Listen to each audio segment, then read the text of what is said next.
Il campo sperimentale per la coltivazione del nocciolo, avviato ormai da 3 anni a Ceregnano in Polesine presso l'azienda di Veneto Agricoltura Sasserami, in collaborazione con l'Università di Perugia, che vanta i maggiori esperti di questa non semplicissima produzione, e su impulso di Confagricoltura Rovigo, è una vera miniera di informazioni per chi già produce o intende iniziare a produrre nocciole. Produzione di pochi ettari oggi in Veneto rispetto a Campania, Piemonte e Toscana, ma che potrebbe essere incrementata grazie al buon rendimento e alla grande richiesta di nocciole che arriva soprattutto dalle imprese dolciarie e di trasformazione del prodotto. C'è la tonda Gifoni, che è una varietà campana sostanzialmente, che viene coltivata prevalentemente in Campania, poi c'è la tonda romana, poi c'è praticamente la tonda gentile delle Langhe e poi c'è la tonda francescana, che è questa varietà che l'Università di Perugia ha messo a punto incrociando la tonda Gifoni con la tonda romana. Professore, è una pianta affascinante che richiede anche un'esperienza importante. Sì, richiede comunque una sperimentazione per i nuovi areali e delle indicazioni tecniche per per gli agricoltori che si affacciano a questa coltura. È interessante, però attenzione, viene detta spesso che è rustica. Sì, ma noi dobbiamo ragionare nel sviluppare dei frutteti, dei noccioleti produttivi. Quindi vedete, in questo esempio, in questa azienda sperimentale Sasserami, a mio parere si sta svolgendo una sperimentazione importante per questo territorio, che vuole dare indicazioni su quale varietà si potrebbero coltivare in questo areale e con quale materiale vegetativo che riesce ad avere il miglior ritorno economico e quindi, come molti hanno chiesto in questo incontro, una rapida entrata in produzione.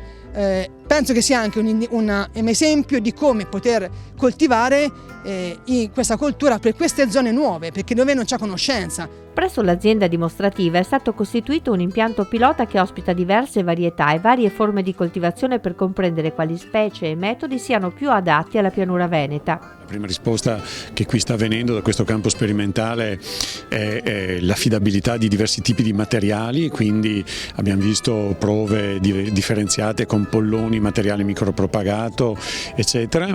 Dall'altra parte, per quanto riguarda le varietà, e la scelta varietale, come in tutta la frutticoltura, è estremamente importante, quindi sono dati assolutamente preliminari, ma sicuramente di questo campo parleremo molto nei prossimi anni, perché adesso a mano che il campo maturerà la messe di dati andrà a crescere in modo molto abbondante.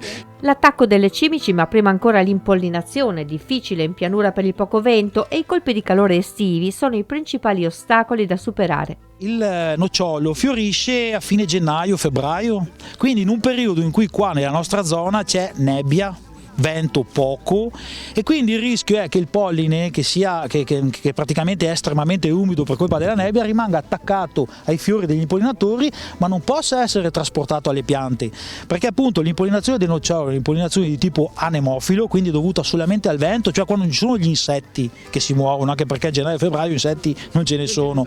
E il problema è che se c'è tanta nebbia, tanto umido, può darsi che non ci sia impollinazione. C'è poi il problema dei polloni, che vanno rimossi con grandi spiego di manodopera, problema che sembra risolversi però con innesti su porta-innesti di altre specie. L'incontro, preceduto da un interessante convegno, ha dato quindi l'opportunità ai molti coltivatori presenti di vedere concretamente sul campo i metodi e i risultati migliori da adottare nei propri appezzamenti. Anche lei è interessata a questa coltivazione, è venuta da Belluno? Sì, sono venuta per avere dei confronti, delle esperienze, non ne ho vicine, perciò... Da quanto tempo ha iniziato? 10 anni. Come sta andando? Non bene.